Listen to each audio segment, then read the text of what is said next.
దర్శకుడు SS Rajamouli, super star Mahesh Babu కాంబినేషన్లో రూపొందుతున్న ఒక చిత్రమే అది 'వారణాసి'. ఇది మన అందరికీ తెలుసు. 'వారణాసి' టైటిల్ ట్రావెల్ మరియు మైథమెటిక్ నేపథ్యంలో అత్యంత భారీ బడ్జెట్తో తెరకెక్కుతున్న ఈ సినిమాపై అంచనాలు ఆకాశాన్ని తాకుతున్నాయి. తాజాగా ఈ సినిమాకు సంబంధించిన సోషల్ మీడియాలో ఒక స్పెషల్స్ లీక్ నెట్టింట వైరల్గా మారుతుంది. ఈ చిత్రం మహేష్ బాబు చిన్ననాటి పాత్రకు ఒక స్టార్ ఇండస్ట్రీ అవ్వబోతున్నట్టు గట్టిగా ప్రచారం అవుతుంది. ఫిల్మ్నగర్లో వర్గాల సమాచారం ప్రకారం man of masses junior NTR పెద్ద కుమారుడు అభినయ్కు ఈ చిత్రం వెండితెరకు పరిచయం కానున్నట్టు సినిమాలో వచ్చే ఒక కీలకమైన flash back and emotional Mahesh బాబుకు కథగా ఒక ఎమోషనల్ ఫీలింగ్తో ఉండే కథకు ఒక ముగింపు పదేందుకు ఈ క్యారెక్టర్ను రూపొందిస్తున్నారు.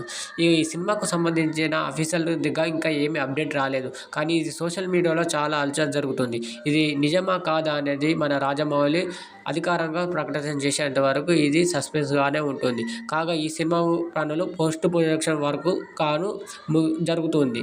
ఇది వచ్చే సంవత్సరం రిలీజ్ అయ్యే అవకాశాలు ఉన్నాయని సోషల్ మీడియాలో మరి చెప్తున్నారు. చూడాలి. రాజమౌళి సినిమాలంటే ఒక సంవత్సరంతో అయ్యేది కాదు, కనీసం ఒక 2 years కూడా పడుతుంది. కాబట్టి ఈ సినిమా కోసం మరిన్ని అప్డేట్స్ వచ్చిన వరకు నేను మీకు పోస్ట్ చేస్తూనే ఉంటాను. మరిన్ని సినిమా అప్డేట్స్ కోసం మన ఛానల్ని సబ్స్క్రైబ్ చేయండి. పక్కన ఉన్న బెల్ ఐకాన్ కూడా ట్యాప్ చేయండి అని చెప్తున్నాను.